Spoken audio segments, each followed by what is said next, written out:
真情像草原软弱，层层风雨不能阻隔，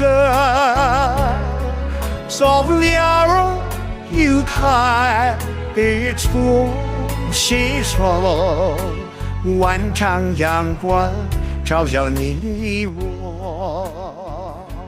So I would have to just bring in like my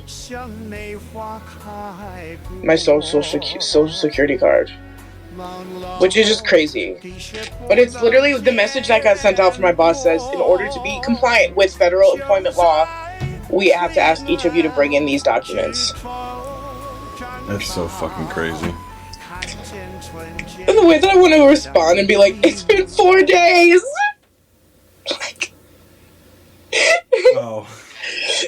Hey, I mean, like I said, day one, baby. Raid, baby, raid. I mean, true. Speaking of, it's been 4 days. Been 4 days since I looked at you. I know it's not the. It's been 4 days since Elon did the salute. It's been 4 days since Elon's Nazi salute. He tried to deny it, but we knew he's a Nazi. Oh, so now we're talking about the Nazi salute. Yeah. My Shayla. Gigi. Gigi. She's been sleeping in bed with me a lot. I love it. I'm so jealous. I mean, she would do it with me too, but I'm so jealous. And it's nice because she sleeps up here. Yeah. Like, she's by my head. I can just, like, roll over and pet her a little bit. Mm-hmm. Whereas Tangy, you know, she's always... a dog. She's down here, so I gotta pull a little foot job on her. A foot job, yeah. And she tries to bite. Yeah. That's good, girl. Chicken, too. Dude, I've got cuts on my feet. Jeez. Because I'll do the thing where I'll pet his belly with my toes, and then he'll start, like, running with his back legs and scratching my feet, and then also biting my ankle. He's so funny. He's literally the definition of an ankle biter. Yeah. Yep. He mostly bites soft, but dude, he somehow got a fang, like, right into this little, like, cuticle gap the other day. It was like, it was like he hit my reset button, but not oh my God. Not in like the normal, like, not in like the, like, when you're like vibrating something on your head reset button. But yeah, I don't know, maybe it was a bad comparison, but yeah, it's been 4 days since Elon's Nazi salute. He tried to play it off like he wasn't a Nazi. Have you seen like the cope? The cope? Yeah. Like people trying to explain like it's just autism. Oh yeah, no, just trying to make excuses for Elon. Yeah, no, I've seen that shit. It's crazy. Fucking. Oh my God, that's crazy. What? Apparently something happened on Google and it's been fixed now, but if you were to like Google the presidents, it wouldn't show Biden.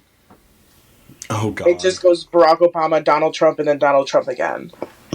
I heard he tripped into the presidential helicopter propeller blades as he left the White House. I haven't heard that, but that's funny as fuck. No, I made it up. I haven't heard it either. Okay, can you press play? I want to watch. I'm trying to press play and it's not working. Oh. My God. It's just He's missing. I know. So sight. Okay, but why didn't it open the TikTok that I wanted it to? Like, I love this, but... You're not allowed to use that word. Why would you say that? You can't say that. Bingus. I'm racist. Oh, God. Okay? I'm a racist. Great. So cool. And did you really serve Okay, why? I love the Hope Core style videos. So good. Like my fucking face. Well, it's been a fuck of a day. Oh, okay, I don't want period. to talk about it. So let's Olivia, rank the lovely, cast of you're Sex on and the Red City. Note. Okay, but for real, why the fuck can't I? Not the DM for mom. Well, cause dude. Okay. Not to condone Melania whatsoever because fuck her, but like the outfit was a little cunty. I'm gonna say I had things to say. I was gonna be a separate thing, but no, dude, she looked like a Chinese assassin. It was kind of sick. It was. I mean, sure, but like the way, like, so like the first time I saw her in that outfit, it was like a wide shot. It was like Trump and then all the people behind him. And then her hat is covering her eyes, the brim. So it was literally, I'm just like, who is this evil 80-year-old? Who is this evil cunty, like, skeleton creepily smiling behind Donald? And I'm like, oh my god, is that Melania? But no, she literally looked like an assassin sent by the Axe Gang in Kung Fu Hustle. Is this still screen sharing? Yeah. This is what Melania looked like to me, dude. Oh my god. Oh man. We've got the episode art, I think. Oh man, yeah. Dude. No, She looked like she was. That should just be GG. She looked like she was hired to like take him out. Ooh! So she probably was. Well, she failed her mission. Yeah, dude, these guys, they're fucking dope. They fucking play this like, what's the instrument where, like, the country people are, like, playing a horizontal guitar? It's like that, but Chinese. And, they, like, kill people with, like, music notes, like in Doctor Strange 2.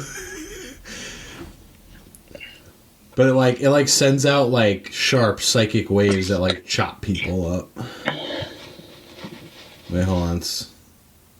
Let's watch. Now that we have...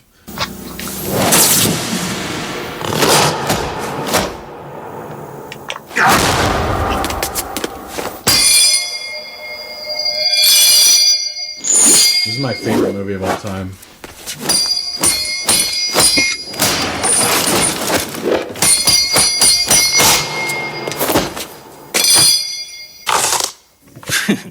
This is Melania. This is Melania's like her partner in crime in this assassination. I think the dry cleaner that is fighting against them right now. Let's say to me that looks like Mitch McConnell. So that's what we'll go with.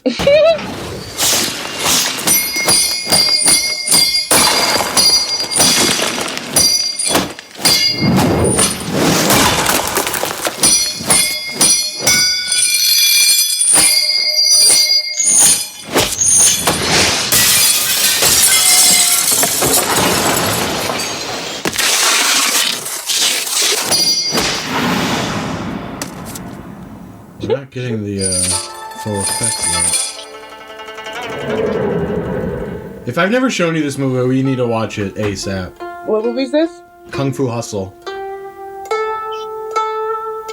Shout out Daniel Levy's dad for showing me this movie. No, his uncle. I was gonna say his uncle was the cool one. Yeah, sure he was. Well, I mean, in terms of, I remember him also being a fucking dick. Yeah, he was a piece of shit, but he was funny.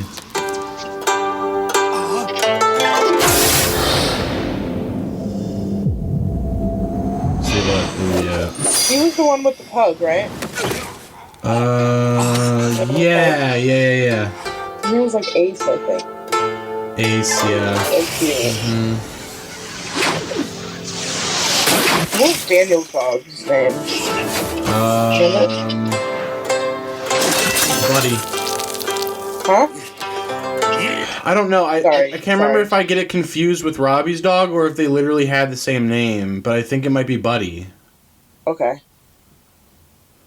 I don't know. Like I think they both of their beagles were named Buddy. I think it's just a weird coincidence. His beagle was so cute. I know. I miss. Probably dead.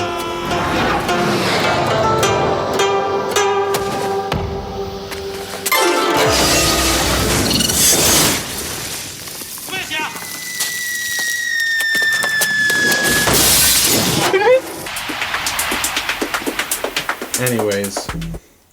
Yeah, she was looking cunty. Yeah. People, okay, like, on the internet, but, like, people were getting, like, if you said anything about Melania in, like, a positive way, you're a piece of shit, like, you're just a supporter, blah, blah, blah, all this, like, crazy-ass shit, and I'm like... Oh, my God. And, like, saying, like, that she's mother or she's servant. I was like, that's going too far, saying that she's mother, guys. But... we can admit that guys. She is serving a little bit of cunt. You don't have to be a good person to serve a little bit of cunt. Guys, we have to be objective. We are the party of facts and logic. Exactly. And it's a fact and it's logical that... oh, shit. She's serving a little bit of cunt? Yeah, that she's serving a little cunt and, like... It's like, no, she's I never not said mother. That she's a good person and deserves to live. I just said she's serving a little cunt. Okay, well, I think we can say she deserves to live. I think that's okay. I know. I'm joking. That was more of an exaggeration, but yeah. No, I know. But it's like, not condoning anything. I'm just saying she is serving a little cunt. She's serving a little cunt, and, like, she's also, like, refusing to touch her husband. Yes. Can we give her some credit? Seriously. I mean, she's literally, she's, like, protesting with her body. Like, I feel like... And she's putting sometimes people forget that, like, women can be victims and, like, not condone the shit that their husbands do. I mean, she doesn't talk, really. She doesn't say shit. Like... Melania is basically one of these wives that we saw, like, ad campaigns for during the election where, like, they have to, like, secretly vote Democrat, otherwise they'll get beat. So, like, I don't know. And I'm not giving Melania the credit, but... Yeah, because I'm sorry, but she's, like, clearly a fucking victim. Yeah. She's literally a mail-order bride. Yeah. She's a fucking former sex slave. Current sex slave. Who knows? Probably. And that's what I'm saying. Like, her not touching Donald, she's literally, like... She's putting herself at risk. Like, not that, like, I'm sure it's probably been since Baron's conception, since they fucked, but, like, not putting out for the big D is, like, she's risking, like, deportation herself. Yeah, which is crazy. I am an immigrant just like you. I am the American dream. I come to America to marry a white American businessman. Oh my god, so she was English. I just found out that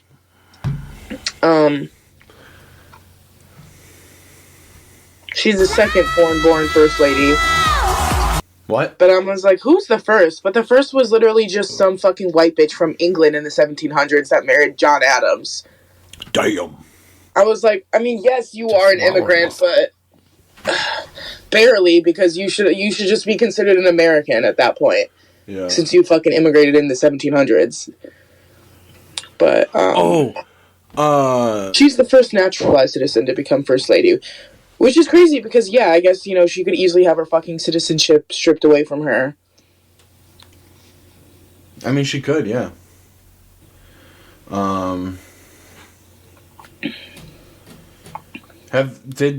Were any of the executive orders that he signed, did he get rid of, like, what is it, naturalization or whatever? He's working on it. Yeah, I know he's working on it. Did he? No, I think he... I don't think so.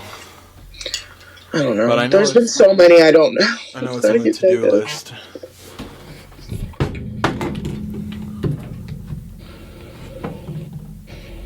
Fucking...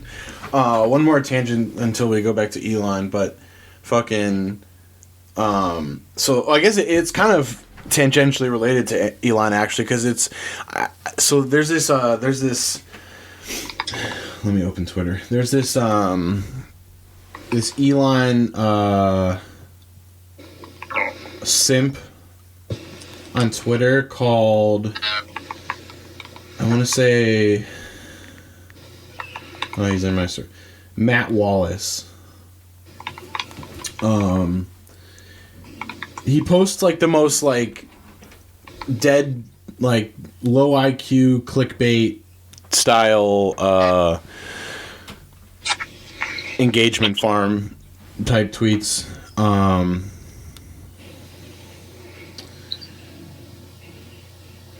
And for some reason I have notifications turned on for him because it's so fucking heinous. But he posted some fucking something the other day. I was like the truth about Michelle Obama, and you know, like there's a lot of like, wait, can you talk really quick? Yeah, what's up? Oh God, why am I so much? Yeah. I'm like so much fucking quieter than you. I don't understand. Turn you down. Talk again. Hey, what's up, you guys? Yeah, it's better. Okay. There's some episodes where I swear it sounds like I'm calling in. Interesting. Because you're like so much louder than me somehow.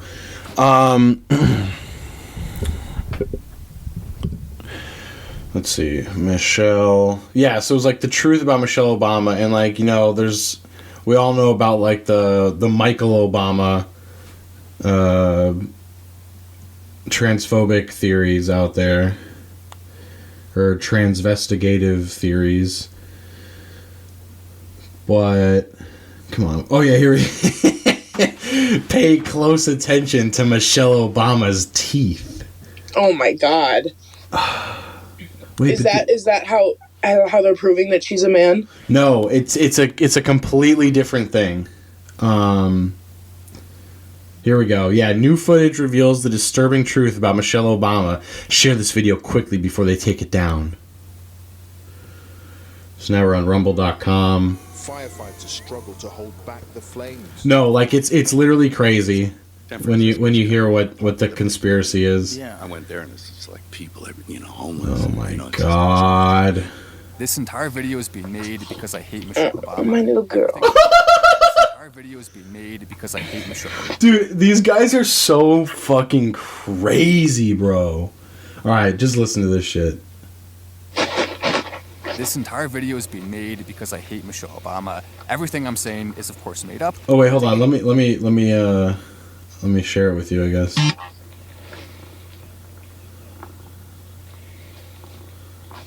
Share my screen.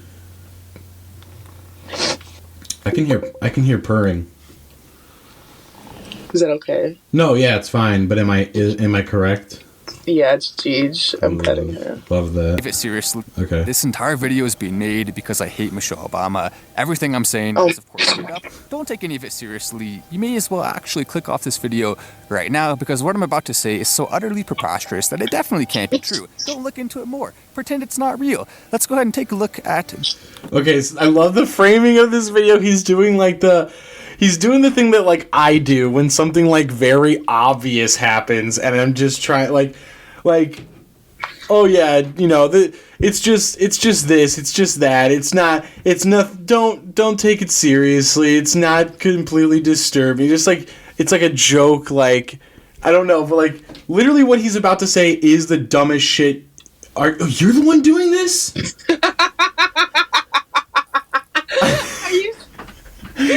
Dude, my little drawing? Yeah, well, I didn't realize it was you until the video was fucking paused. Sarah. That's what I've been writing over. Sarah is writing over this video of Michelle Obama and just drawing arrows and saying "man." I didn't draw arrows. The bottom of the A looked like an arrow. Sorry. Jesus Christ, Sarah. Guys, I promise I don't think Michelle Obama's a man, okay? I'm just playing into the joke. Goodbye, Joan Rivers. Hello, Sarah Allen. Shut the fuck up. But yeah, he's just doing this, like, the thing that, like, conspiracy guys do, where it's, like, the most, like... Oh, my God. Why does that look like A24 movie font? Okay. I'm gonna fucking kill you. You're distracting me. I love... No, it wasn't. Oh my fucking... It was not. The way you accentuated the fucking line to make sure it was an H and not an N. Why did it not respond to my finger? Oh my god. I love her, I swear. Okay, I love her. I love It looks like you're about to type N-E-G. Stop it. Oh, fuck. You stop. Why does he keep drawing so Oh my god, technology is racist, bro. Oh my god. Sarah keeps trying to write I love her, but it literally looks like she's about to write I love slur. Because I can't say the word that it looks like she's writing. It looks like I'm writing N-E-R. No, it looks like that R is about to become a G. No, why would I do that? You wouldn't. But that's... Oh my god! Dude, stop! Fucking stop! It's gonna disappear in 2 seconds. I feel so pressed. Oh, Jesus fucking Christ. So anyways, let's continue. Thing about Michelle Obama. Cannibal teeth, it says, according to the top search, are likely to have long, sharp, canine-like appearances for tearing and ripping, similar to the teeth of carnivores. I wonder if that could be similar. Carnivores, which people like this insist we are. To someone who happens to be relatively famous right now. So her canine teeth are proof that she's a cannibal. Michelle Obama eating babies? There are people right now preying on children in both Africa, in parts of the United States, and many other places across the world. I love that, dude. There are people that are preying on children right now in Africa and other places. Mostly Africa. Humans are being trafficked. Small humans. Are you seeing this?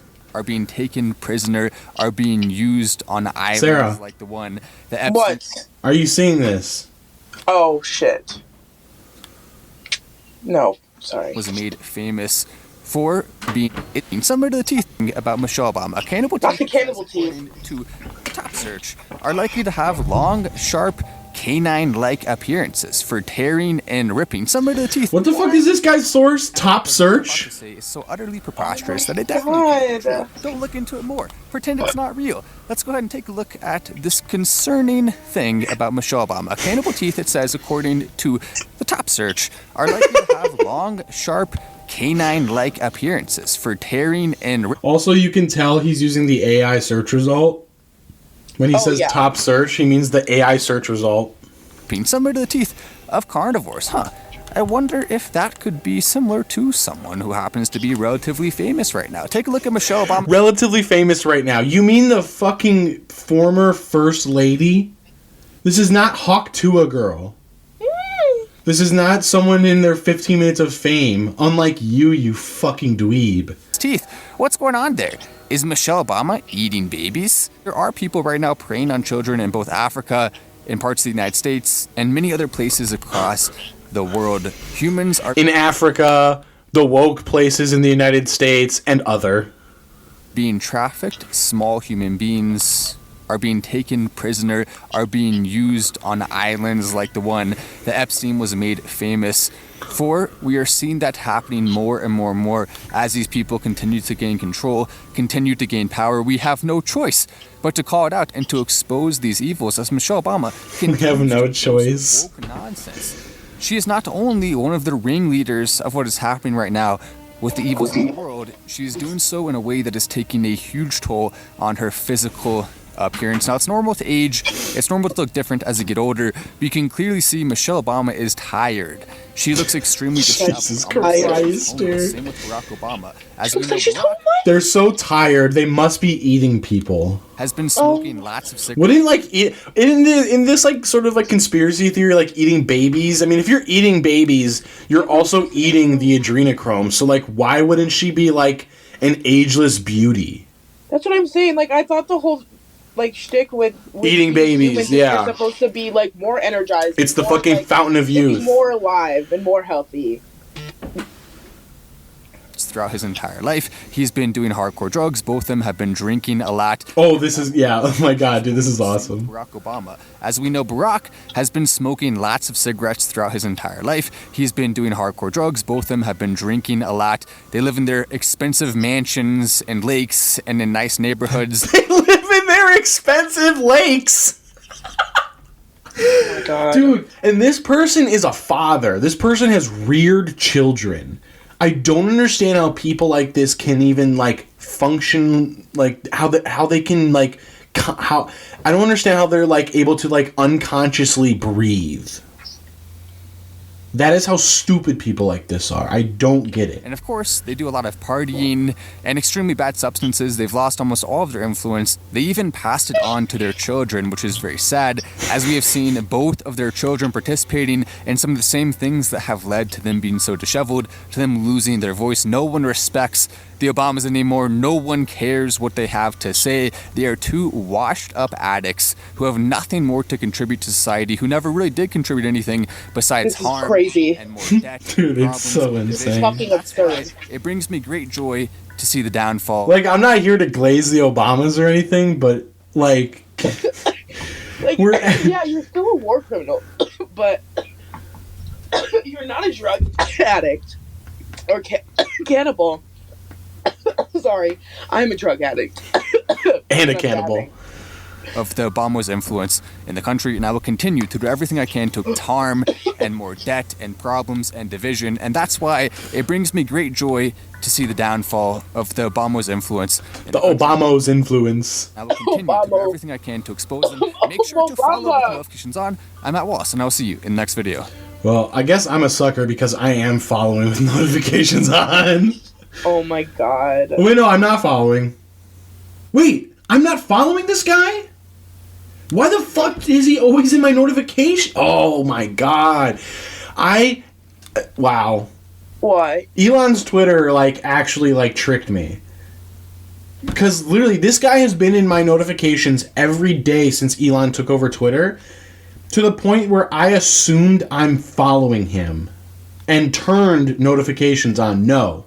I've never followed this guy once. I don't have... Why is this man in my notifications every day? I've never... This is crazy, dude. I know it's, like, not news or anything, but the fact that, like, he's made his Sims, like, a permanent fixture of your phone, like Apple forcing that U2 album on us. Oh my god. Like, this man is just a permanent fixture in my notifications, and I don't fucking follow him. But, what was I gonna say?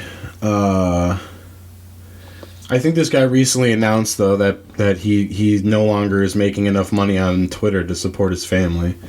So, Aww. back to work, buddy. Poor guy. So yeah, the Obamas are addicts and cannibals. Wow. Who would have thought? So yeah, so if you live under a rock, Elon Musk, our proxy president,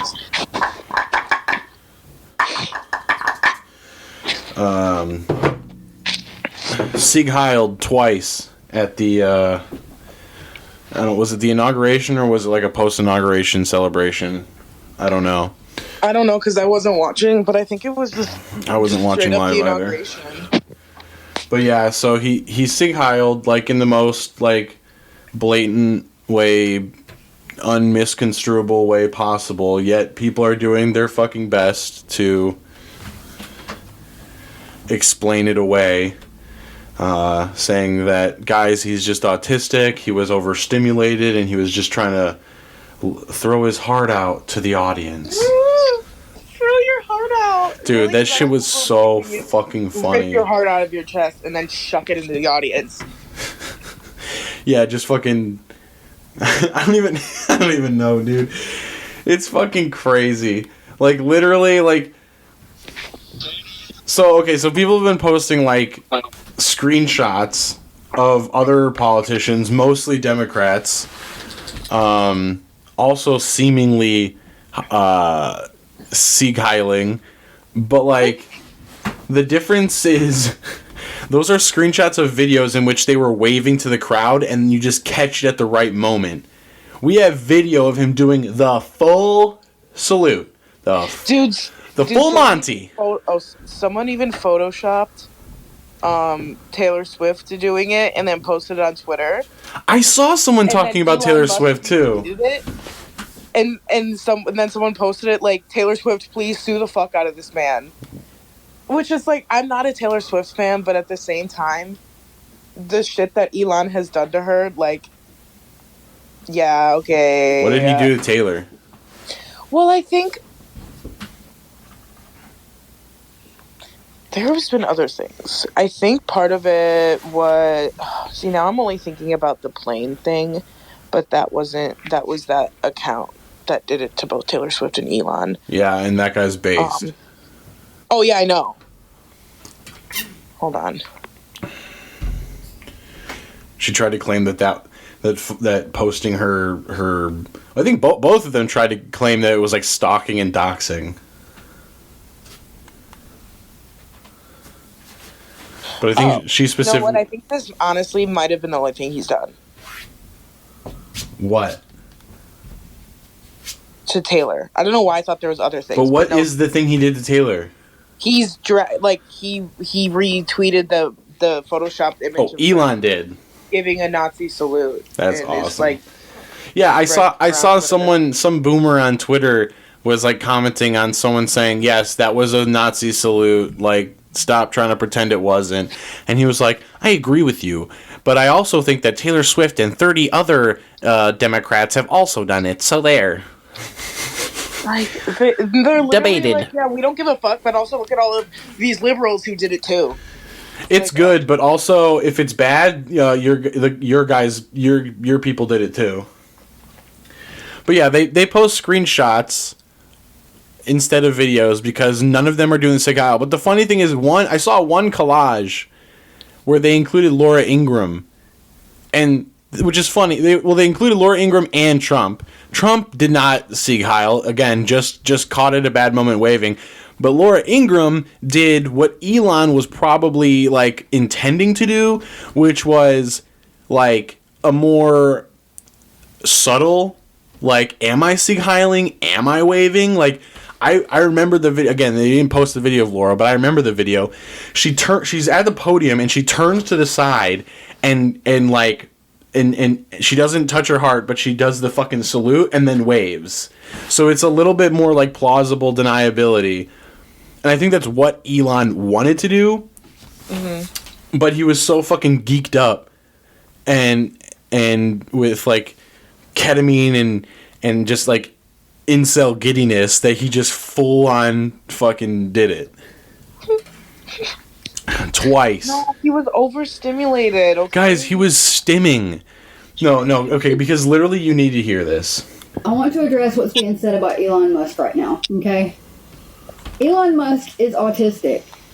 How do I know? Because I'm autistic. I understand exactly what was happening in both instances. Okay, hold on really quick. The caption for this video is, I am autistic and my eyes do that too. What? Because we're not talking about eyes. We're talking about hands. So your eyes Sieg Heil? What does that even mean, ma'am? That's circulating the internet right now, okay? And I'm going to demonstrate.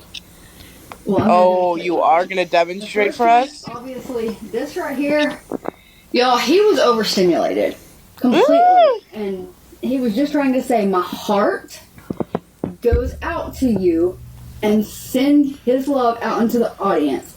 Ironically, the Majority Report found footage of Elon actually, like what it looks like when Elon is trying to do a visualization of sending his heart out to someone, to a crowd, because he literally was like, I send my heart out to you guys, and then he like put the microphone down and did a heart with his hands, and then kind of blew it up toward the audience. So like, we know that he's not so autistic he doesn't know how to do that. Because he is autistic and was so overstimulated in such a huge crowd. And that framing, me saying, oh, he's not too autistic, like, the way everyone is treating him is like everyone is trying to do this angle, like even before this salute, I think it was, I saw there was some other reason Elon was getting dragged, and some loser on Threads was like, wow. Like, he was literally doing a so much for the tolerant left meme 10 years later. He was like, wow, so you guys are making fun of an autistic guy just for being successful? Pfft, wow. Like, first of all, no one was making fun of him for being successful. That is the stupidest fucking analysis I've ever heard. Second of all, no one's making fun of him being autistic. But third of all, all these people that are trying to fucking excuse his behavior, Uncle Kevin style, by saying he's autistic, are ableist. Because you're basically saying that autistic people are too stupid to fucking know what a Nazi salute is. And like, oh, he's incapable of not being a Nazi because he's autistic. Like, you're trying to say that we're being ableist because, you can't criticize an autistic person no matter what. They're unassailable because they're autistic. You're ableist if you criticize them. No, you're coddling autistic people. That move was so over-exaggerated, just trying to get out some of that energy that... Okay, he did not mean anything by that. I promise you, he did not do America is fine. He didn't do what y'all thought he did. For the record, Can't say it. I know. Because saying it is admitting that it was that. But like, for the record, it doesn't matter whether or not Elon did that. Like, I mean, first of all, the argument, like, even on the news is like, so was that a Nazi salute? Yes. Did he do it? Yes, he did it. We've seen the video. We can see he did it. What is up for debate is the intent. It's barely debatable, but that's the only thing that is debatable. But for the record, Elon Musk could have just literally done a heart emoji. That doesn't mean America's fine. That doesn't mean Elon's fine. It's fine. He didn't do a Nazi salute, so that means America is fine. We've been calling Elon a Nazi for years. This did not make or break the Nazi allegations. It solidified them for normies, but he unbanned Nazis on Twitter when he bought it, and he's been Nazi posting himself, agreeing with Nazi posts, blasting, like, fucking boosting Nazi posts. People doing fucking great replacement posting and him saying, you have said the actual truth. Motherfucker been a Nazi all his life. Motherfucker's from apartheid. Motherfucker's Nazi dad said, Elon's even more of a Nazi than me. The second thing is I'm seeing all these videos of his eyes, okay? He is stimming. He's overstimulated again. He's stimming! How do I know? Because I stim with my eyes. Watch.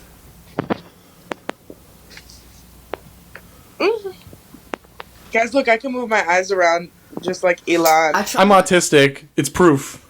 To do that in public. I try to only do that at home. It's embarrassing.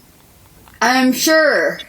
No, it's not, because no one fucking notices that bitch. I think she's referring to like his head bobble in the crowd when he was just fucking when he tripping was balls. Yeah. Again, like, no one gives a fuck. Only people give a fuck because he's famous, but like, girly pop, no one gives a fuck about Chill, you. Please. No one sees you and your eye movements in public and he's crazy. It's ridiculous, dude. And like we are seeing unprecedented levels of cowardice, like Democratic cowardice and like cowardice in the media. Shout out to like the Villager of the Week. Who the fuck? Whomps the fuck? Huh? I said whomps the fuck? Whomps the fuck? Yeah, shout out to the Villager of the Week, former CBS reporter Sam Kufel, who was fired from their job as a meteorologist for accusing for accurately pointing out Elon's Nazi salute. We are like the way that it's fucking crazy, dude. The way that people are just doing the fucking see no evil, hear no evil, speak no evil monkey meme. Oh my god. Like, aside from like all the marginalized people that are going to be affected by this administration, aside from that, we as Americans we deserve everything that's coming to us. This is just like the craziest shit ever. And it sucks because I can't see the comments because this is a reposted video because that coward fucking cunt deleted her video. But like the comments under the original video were just like a bunch of boy moms being like, as a mom to an autistic child, thank you so much. You have spoken the truth. My son does this too. My son is a Nazi too. My son is a Nazi, and it is ableist if you point it out. Salute. My son is at Hitler Youth Autistic Camp, and it is ableist if you say that that's bad. Mm-hmm. Okay, well, current events out of the way. We've got movies to talk about. Oh, I forgot. That's what the entire point of... We were just going to town. Hell yeah, dog. Well, we were talking about Melania, and you were saying something about Trump abusing her or something? I mean, yeah. Mm-hmm. Well, I think this would be a perfect time to talk about The Apprentice. I'm gonna let you in on a little secret. People, they hire me because I'm a winner. How do you win? The first rule is the simplest. Attack, attack, attack. Rule 2, admit nothing, deny everything. You think you can beat the U.S. government? Rule 3, no matter what happens, you claim victory and never admit defeat. I record everything in case I need it. Well, that's illegal. You have to be willing to do anything to anyone to win. There are two types of people. There are winners and there are losers. We have a brand new campaign slogan. Let's make America great again. Well, I like the again part. Bless you. The Apprentice? Yup. What about it? The movie. Huh? The movie. The movie? The Apprentice? Yeah. This is such a saga. So yeah, speaking of cowards, okay, so you hadn't heard of this movie? No. Boo. Yeah, so this is another Sebastian Stan joint.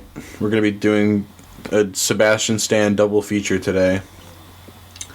Period. Yeah, so speaking of cowards, this movie, which is made by not cowards, caused... So are you familiar with the Variety Actors on Actors series? No. So it's this thing that they do every year where they'll sit and act I think they do directors on directors. They do both, but they do a lot. But it's like, there's like the actors round table. That's something they do. Well, this is like they'll just pair two actors together and they'll interview each other on like their, I don't know, I guess their work from that year. And Sebastian Stan was unable to participate because every single other actor that was chosen to do it refused to participate with him because of this movie. Oh. Timmy, please don't die on the podcast. What? No, he's just doing his little... Okay. He's fine. Aren't you, buddy? I miss he. Yeah. He's a menace. So, yeah, fuck. Hold on, you know what? Who did Actors on Actors 2024? We got a list? Oh, hell yeah. Perfect.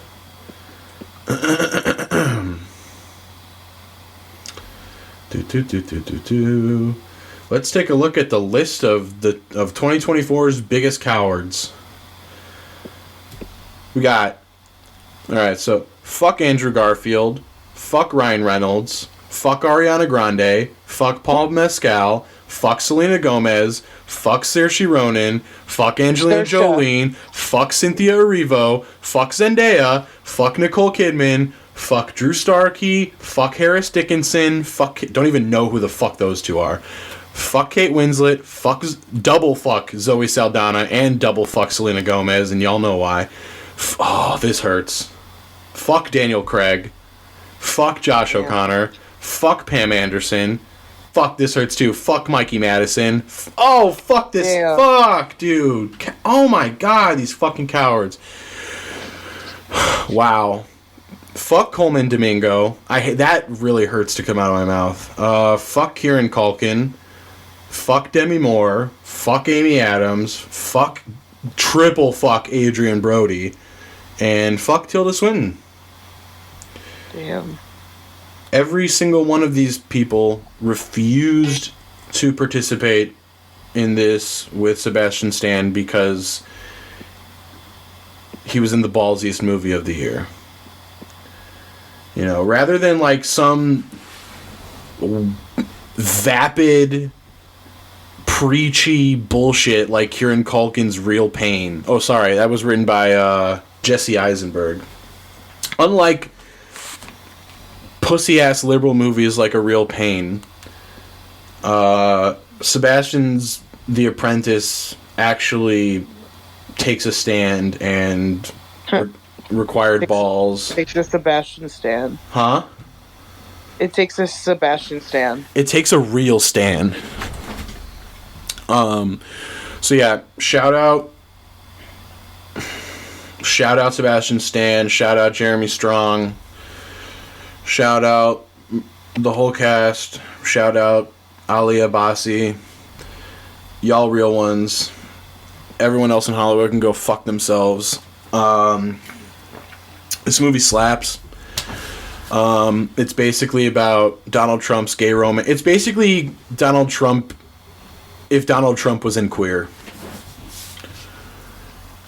If Donald Trump was... If Donald Trump was queer. No, if he was in Queer. I know. He's Eugene. But that would also imply that he's queer. He's Eugene, yes, in this movie. The only part of this movie that didn't have balls is they did not go as far as to accuse him of being gay. Because this movie is basically Roy Cohn is Daniel Craig and Donald Trump is Eugene. So yeah, basically Jeremy Strong. Jeremy Renner. Huh? Sorry. I just said Jeremy Renner because Jeremy Renner app. Yes, we are streaming via the Jeremy Renner app. We are our podcast is sponsored by the Jeremy Renner app. Or sorry, not the Jeremy Renner app. is actually, I believe, how it was referred to. Yeah, so basically the movie's about Roy Cohn taking Donald Trump under his wing as his apprentice. And there's palpable fuck energy between them. But Donnie is in denial. Well, I mean, both of them are in denial. I mean, Roy Cohn is like having like mini orgy parties within his parties, but he's not like admitted to being gay publicly. But anyways, the movie is great. I don't want to spoil the movie or like talk about it too much. It's funny. It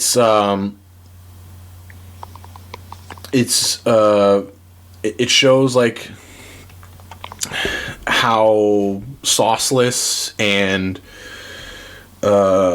rizless Donald Trump really is before meeting Roy Cohn. And really how he really is unable to he's fooled a lot of people, but I think if Donald Trump had died of AIDS instead of Roy Cohn, I think Roy Cohn could have conned everybody. Donald Trump just doesn't have the sauce like he did. He's a pale facsimile. But the part I will spoil, the movie has the balls to depict Donald Trump raping his first wife, Ivana. And so none of these liberals could handle it? Apparently not.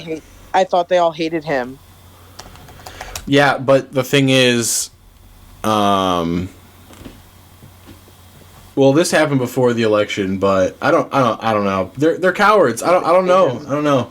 They were afraid that he was going to be elected. But yeah, so the movie's got balls. And so do I. Yeah.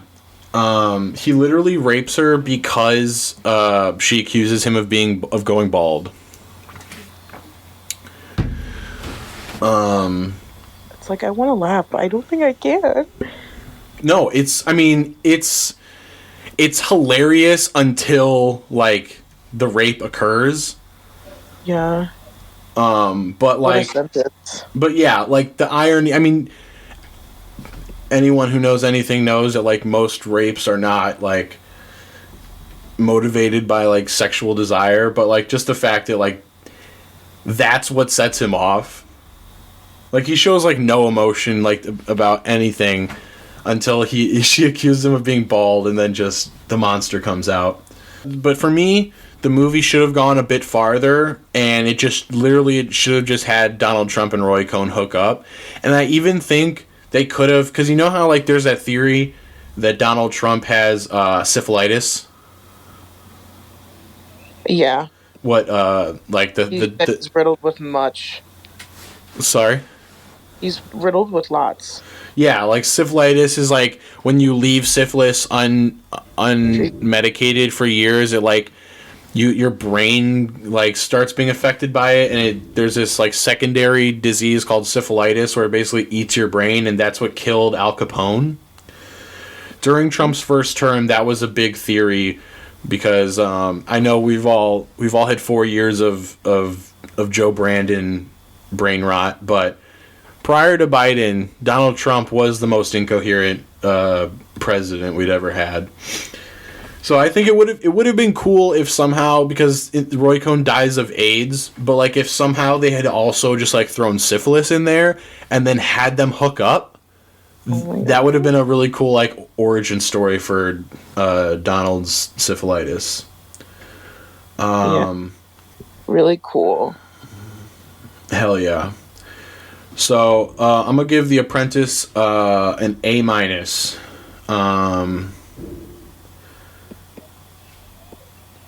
Pretty fucking good. Everyone should watch it.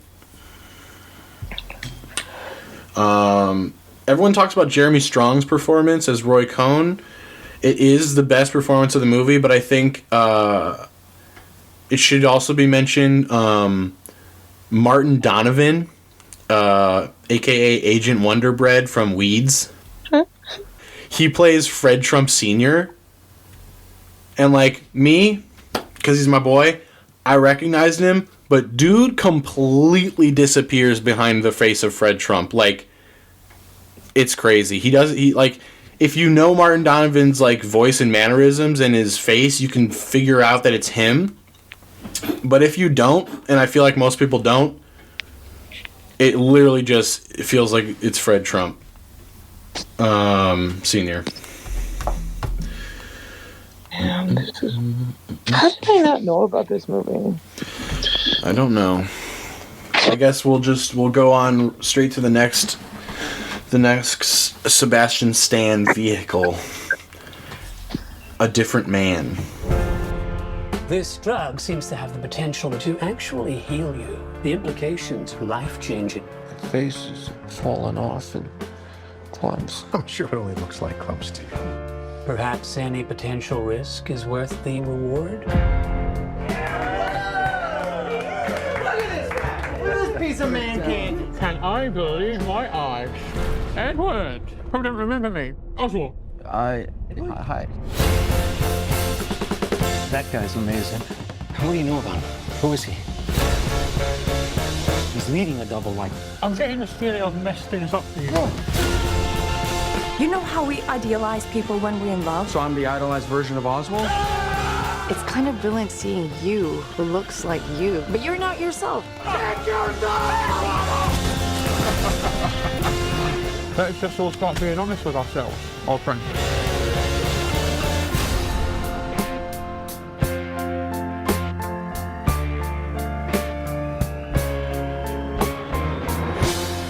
This movie is definitely one of my front runners for the year.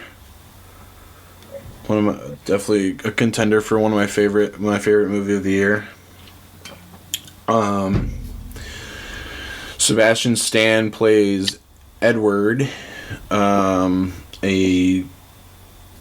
man who has been living with a facial deformity caused by tumors. And he's very much like, he keeps to himself. He's very shy and I don't know, not confident. And he gets a new neighbor who is a playwright and promises to give him a role in one of her plays, as he is an actor. And then he undergoes experimental medical procedure that completely fixes his face, and underneath he looks like Sebastian Stan.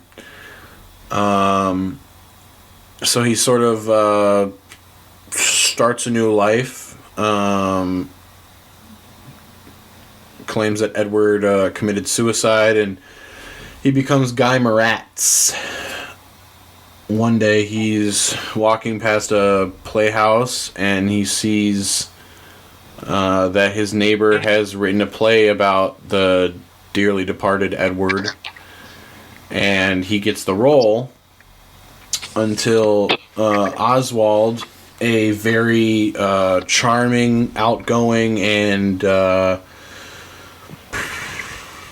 self-assured Englishman with the same condition that Edward had, comes into the picture and eventually usurps his role as the star of the show, causing Edward/Guy to have a psychotic break because he feels his life has been stolen and Oswald is a better version of him.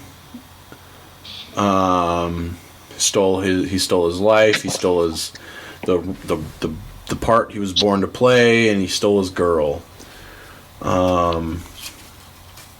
Sarah, what did you think of A Different Man? I enjoyed it. I liked it, but... I enjoyed it. I liked it. I thought it was good. But I really hate how no one ever finds out who he is. Oh, okay. Yeah, that bothered me too. I wanted him to go so fucking batshit that he outs himself. But he does. I rewatch. Well, he does. Tries to. I think he tries to, but he doesn't do it enough. But they just think he's crazy.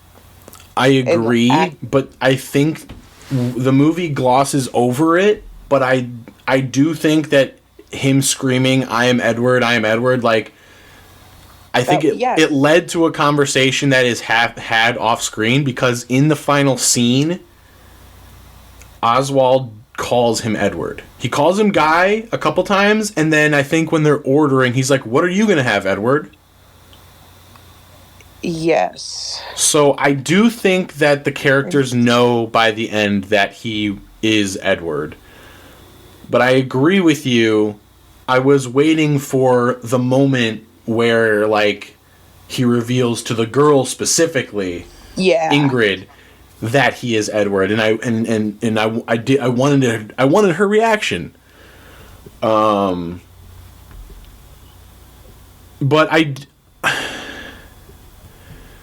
But I do think that they know, and I like the idea that they've just sort of like taken pity on him. Like, he attacks Oswald on stage and gets like paralyzed isn't the word, but he gets crushed and is in a full body cast, and literally like a day ago he's like harassing Ingrid. Similar to a previous ex-boyfriend we see in the earlier part of the movie. He's harassing her and she wants nothing to do with him. And then he attacks Oswald, and in the next scene they are taking care of him. He's living with them. Which I think is... So I think that... And I guess we're fully spoiling the movie. We pretty much have. I think that the final, like, 10 minutes or so... Like, so we see, like, they're taking care of him.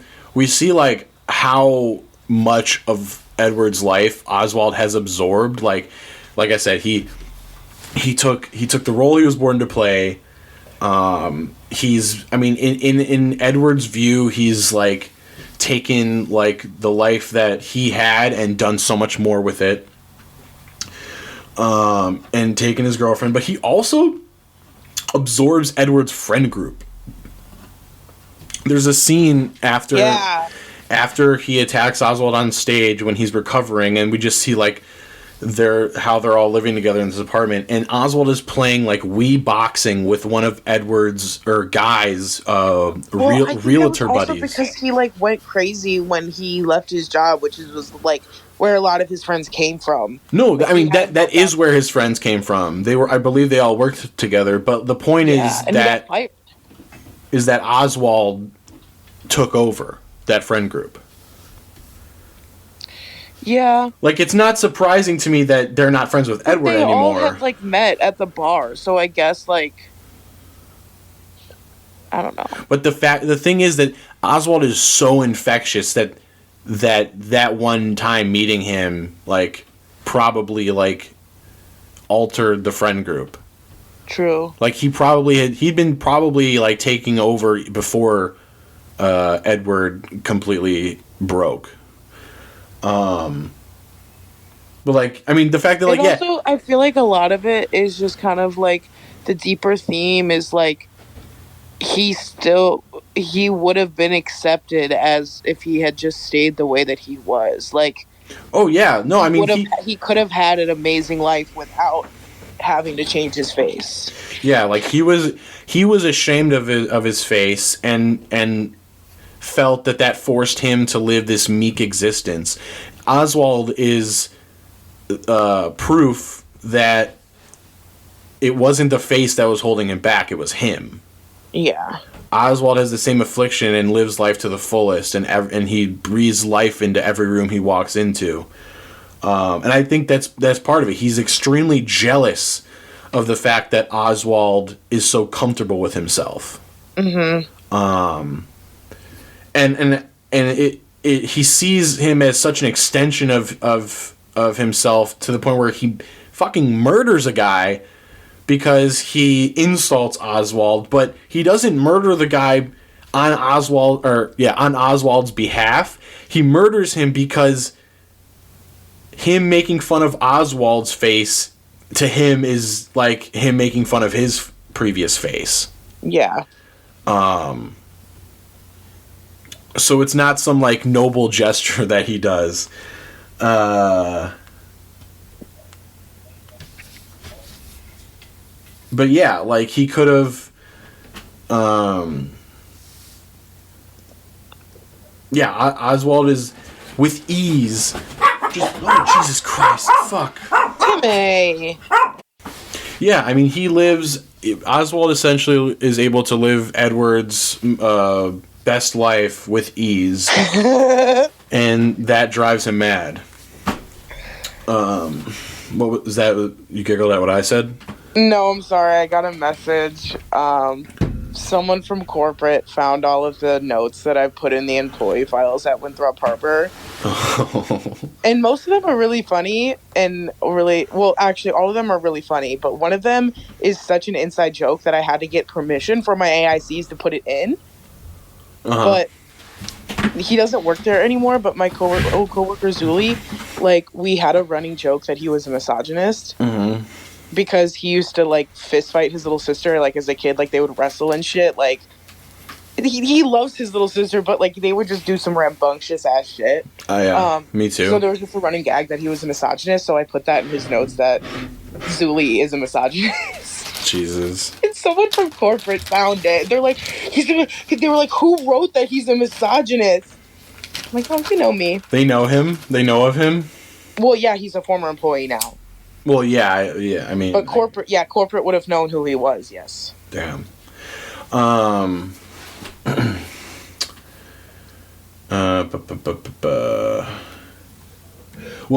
did you think about Ingrid? She was weird. Yeah. Like, you could tell from the beginning that she was into Edward, even though she rejected him. Yeah. Well, I think for me, I feel like, and I think the movie in a way sort of proves it, but yeah, whether she was like actively into him or not, I'm not sure, but I feel like there was potential and he like dipped out. He dipped out, like, I feel like if he didn't go under the treatment and they remained neighbors, I feel like, I mean, they had a budding friendship. I feel like it could have grown. Yeah, but I think that also just adds to the part where he was too insecure to live his life like that. Yeah. And I think, I mean, honestly, I think she might have a little bit of a fetish. Interesting. Only because, like, the whole scene that when she made him put the mask on and then, like, laughed it off and called him a freak. Yeah. Or like, weird or whatever. And, like, yet she liked it, but she didn't want to admit it. And it proved that she liked it because then she turned around and, like... spends the rest of her life with Oswald. Yeah. I think it's interesting because, yeah, she laughs at it and it's like, it feels like cruel, like she's just laughing at the mask, but I almost feel like it's like almost like she's giggling at the idea of her and Edward hooking up because it's almost like so implausible because he was so introverted or whatever. Yeah. See, I thought when he put the mask on, like, there was so many times when it was like that scene and just like, and then like him acting and stuff, like, I thought she was going to be able to figure it out on her own because, like, bitch, how do you not know your friend's voice? Yeah. Like, obviously it's a little bit different. It's more muffled. Like, especially once he puts the mask on and he is literally acting like Edward. Yeah. I don't understand how it didn't click for her. Yeah, I'm not sure either. And I do think that that's maybe the only, like, weak part of the movie. But the other thing is, like, when he becomes, like, but before he's Guy, but after he's healed, he still, like, has, like, the posture of Edward. Whereas, like, I feel like after the time jump, he's sort of shedded a lot of the, like, Edwardisms. No, yeah. But I mean, I guess he does revert back to that on stage, so she should have been able to recognize it. But I don't know, like I found her endearing at first, but very like cringe from like her second scene on.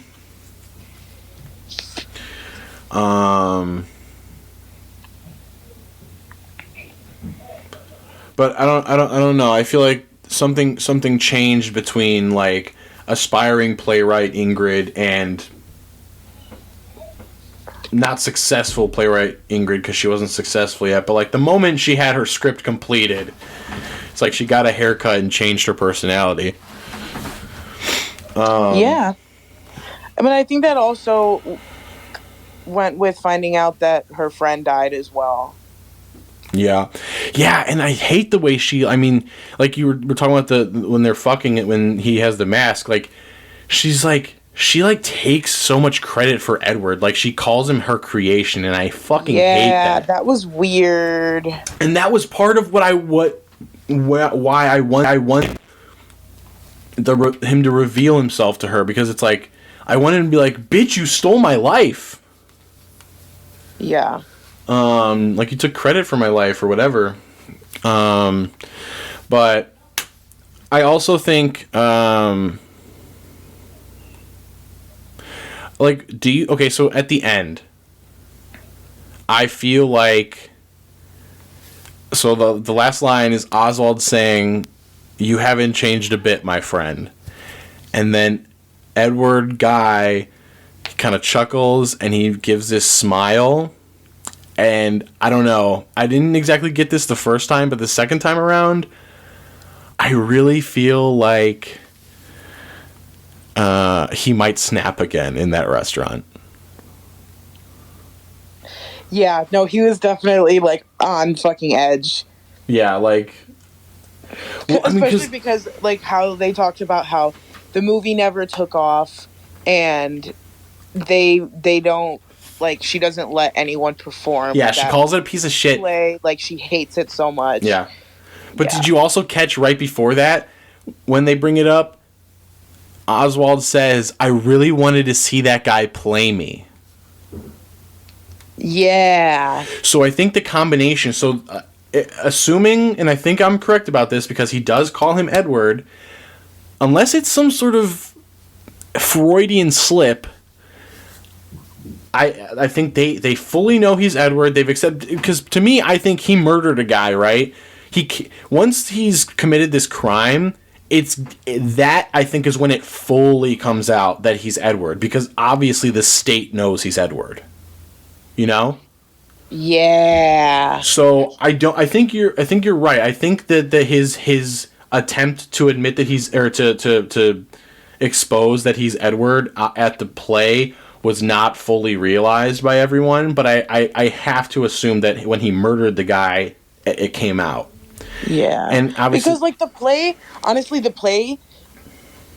and, like, him going crazy at the play reminded me a lot of the ending of The Substance.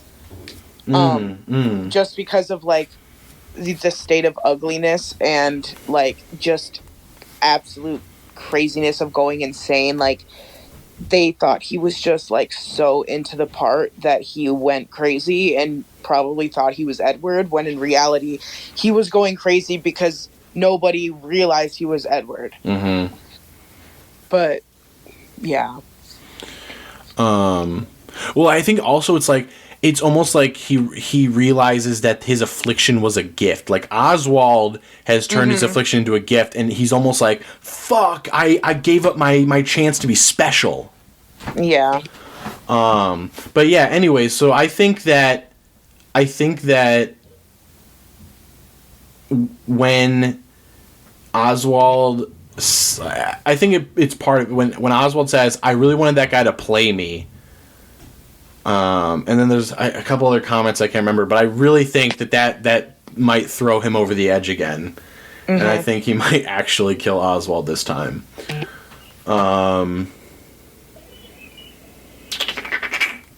Oh, and also, I don't know, Michael Shannon just like, he's got this like very like Neanderthal kind of like face. I don't know how to describe it. No, I know what you mean. I know exactly what you mean.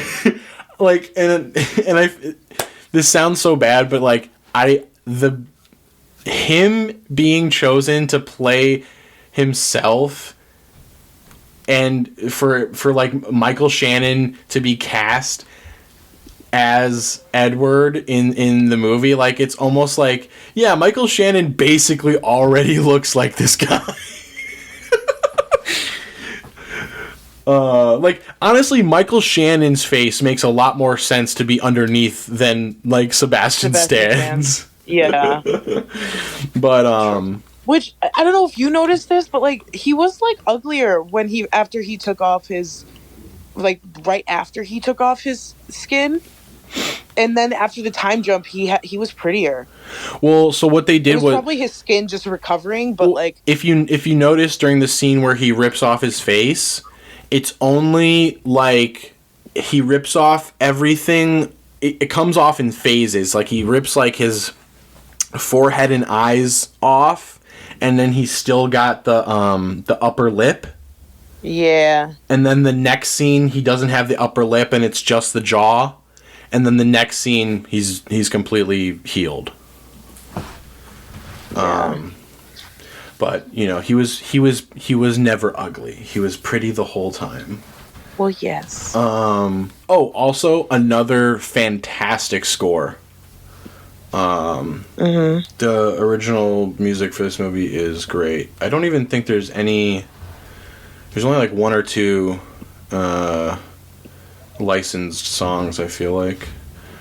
Oh yeah, you know, the other comment, I think, like when they're talking about the LSD and they're like, oh, I don't know if Edward could handle it, and I was like, oh, he can handle, he just needs the right guidance. I think it's just like all very like belittling. Accurate maybe, but belittling in like tone. And I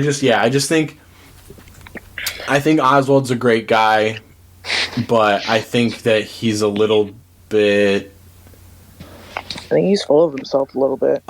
At least by the ending. So yeah, I think he goes on another murder spree. I will give. No, you know what, Sarah, you go first. Okay. Oh, hi, Jeej.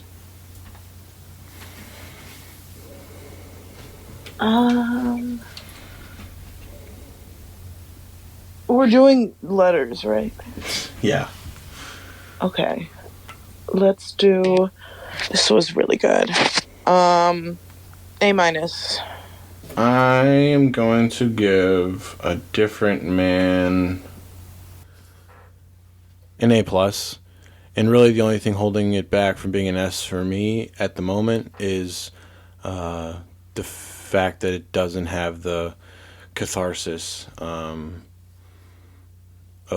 the other characters finding out that he is Edward that me and Sarah were discussing. Oh, also, I love this movie, but yeah.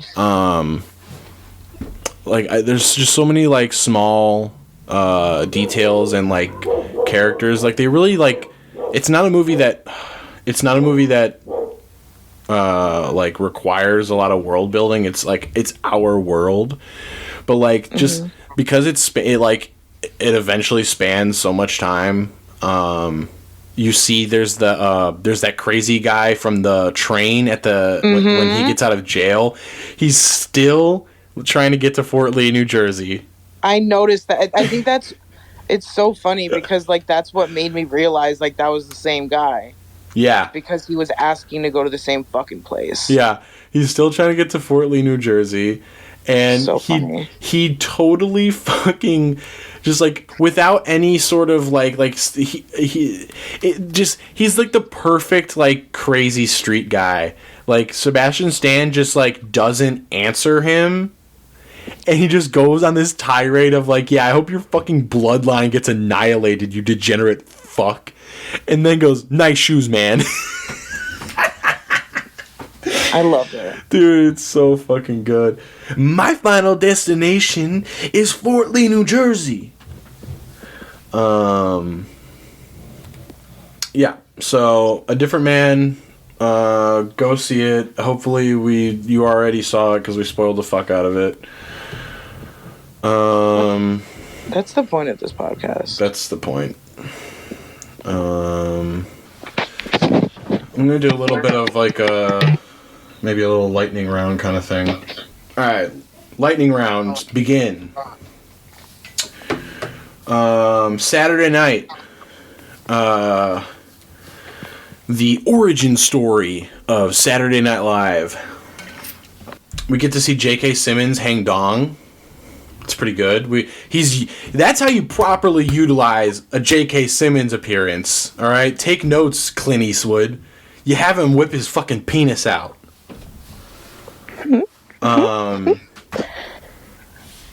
Yeah, no, it's a fucking... Well, we forgot to talk about a really important part of A Different Man. Okay. Oh my fucking god, you're such a loser. You do get to see penis. Okay, you know what? If we're gonna do this, let's do some research. Yeah, no, stop. I was literally about to look up if that was Sebastian. Is Sebastian Stan's real penis in A Different Man? Oh, I forgot his penis was in Pam and Tommy too. But that was definitely... You're right. But that was CGI, for sure. Because it talks. Well, yeah. Why am I getting Pam and Tommy results? Okay, well... Okay, no, literally, why the fuck? Okay, but it was the AI was like, no, actually, it was a prosthetic in Pam and Tommy. Not even AI. The regular results are too. But apparently his penis in Pam and Tommy was made with a cast of his penis. That's awesome. So we're just depicting people's real penises without showing their actual penis now. Yet every woman is showing full tits, ass, and pussy. Well, hold on. Okay, hold on. First of all, a lot of movies have motherfuckers wearing prosthetics. The Substance did it. Yes, I know. Pam and Tommy also did it. The actress for Pam and Tommy got fake tits. But I feel like it's more of a newer thing. You're right. I mean, like, it's definitely been done. It might be a little bit more prevalent now, because because prosthetic technology has gotten better. Men need to just be comfortable with showing their dick more.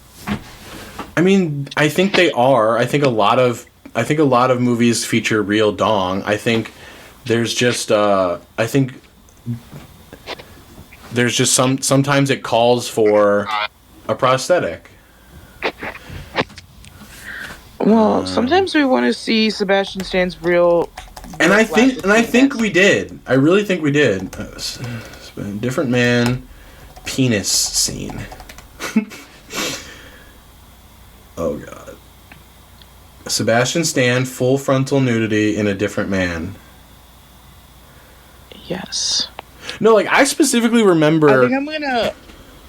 I think I'm gonna rate it. I'm gonna review it on Letterboxd only because we saw his penis. Okay. I just like being absurd with my reviews. Sebastian Stan. No, those are the best. Sebastian Stan's penis in A Different Man. That's what I was thinking about doing, that as like a guide for myself. I was going to like do a review on Letterboxd for each movie and then use that as like my talking points for when we're doing it on here. But I'm lazy as fuck. My review for Wicked was just, I hope they scissor in part 2. That's awesome. My review for they should have been a throuple. Dude, that's what I thought the movie was gonna be about. Well, we'll get there. That's why I made that my review. But like, okay, no, we'll get there. Sebastian Stan's penis in A Different Man has entered the chat. The 42-year-old actor looks better every time we see him, and even though the subject matter of A Different Man isn't sexy, rude, this look at Sebastian Stan's uncut cock lives rent-free in our minds for eternity. Let's get to all the deets you need to know about the new full-frontal Sebastian Stan nudity, shall we? In A Different Man, Stan's character Edward undergoes an experimental procedure to rid him of his disfigured face caused by neurofibromatosis. Well, thank you, this penis article, for actually giving us the disease or the condition. Did I watch this on Wednesday night? Yes, you did. Thank you, because I have to adjust when I watched it on my letterbox. I was going to make fun of you, too, because you were like, wait, what happened? Is there a time jump? But like, okay, no, because it was... Okay. No, hold on. Can I make fun of you before you defend yourself? Can I make fun of you before you defend yourself? It was just weird. What? Oh, sorry. Because there's a second time jump where one scene Ingrid is not pregnant, and the next she is very pregnant. And I was like, well, is that obvious enough? Yes, Zach. It was more so just because they didn't... You do, obviously, like, looking back on it, it does look like a time jump, yes. But what was confusing to me was just because they didn't do... There wasn't the word indication, like, so many years later, which is fine. It was just because it went right from him saying his name is Guy Moratz into, like, all of a sudden everybody knows who he is, and he is being, like, he is established as Guy Moratz, and it was just confusing for a second because I thought this entire time, like, there actually had been another guy, and then maybe Edward was dead and that this was a whole different twist to a movie. I don't know. But then in the 2 seconds, I was also high. Oh, wait, that was the day that I went grocery shopping. Oh my God. Yeah, no, I took 100 milligrams of edibles now that I remember. So that's why. Okay. Knowing that, I'm going to read you guys the text Sarah sent me while watching this fucking movie. I also wanted to just say things as I was thinking of them, so that way in case I wanted to come back now, like, for the podcast to like recall my thoughts. Say what? Like, that's why I was just like saying random shit to you through text, like, constantly, like my thoughts on like what's happening. Because if needed, I wanted to, refer back to it for the podcast. So Sarah texts me, is A Different Man about Alec Baldwin and how he accidentally murdered a woman and how it changed his life? Played by Golden Globe winner. That was based off of the vague description that Max provided. I was gonna get there. Played by Golden Globe winner Sebastian Stan as Alec Baldwin. Sorry, Max's description is so vague, so that was my guess. Oh, and I said he's got a condition where a bunch of tumors have disformed his face. Or distormed his face, as my typo reads. And then Sarah says, in all caps, oh, the wonder-looking ass movie. Insane. Am I wrong? No. Ew, why is he throwing up so much? Stop, he's peeling his face. Why? How? How do you even dispose of that kind of flesh? That text sent me, man. Because he just had like a chunk of flesh, and I'm like, what do you do with that? I mean, realistically, if you had the right container, it would be one of those, like, needle... like organic biohazard material waste baskets from like the hospital. Yeah. But, it's New York, so just wash it down the drain. It was fairly thin, so I feel like it could have just been saleable. Yeah, but it's still... Is this his first blowjob? Oh my God, I forgot that scene, and I think I missed it on the rewatch. Is this his first blowjob? Okay, so I'm going to say no, because... he only had that affliction for like 2 years. Oh, the facial condition? Yeah. Oh, yeah, I know. It's like I knew he wasn't born with it because there's the picture of him and his mom from when he was a baby. Or young, at least. But I figured it happened in childhood. Or he'd been living with the fully fledged condition for 2 years, and maybe it had started like more than 2 years ago. But it's not his whole adult life that he was like that. Okay. So presumably it's kind of more like he's like a born again virgin, and he was getting his new first blowjob since becoming Guy. Who's this Guy Moratz? Shut up. Who is this bloke? She's in my dresser. Love that. Is that his real pee-pee? So anyways, oh god, my phone is dying. This is not good. So that's Sarah's, no, that was, okay, so,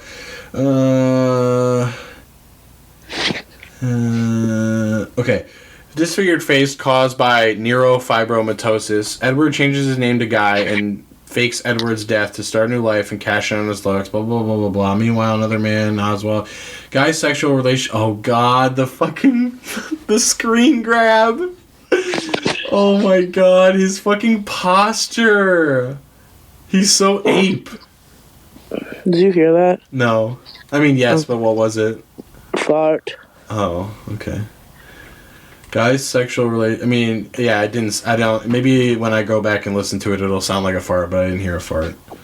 Feel free to, fart right into the mic like I do. Okay. Guy's sexual relationship with Ingrid leads to a kinky scenario in which Ingrid asks him to put on the mask he uses in the play.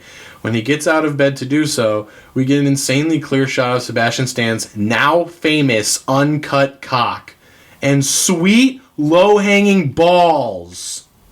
What? What freak? What the hell? What the hell? What? I mean, I agree. Fucking freak wrote this movie. Oh my god, sweet low-hanging balls. Sweet low-hanging balls. Wait, I'm sorry. Wait. Oh, okay, that's a different man. They've included screenshots of his penis from other movies too.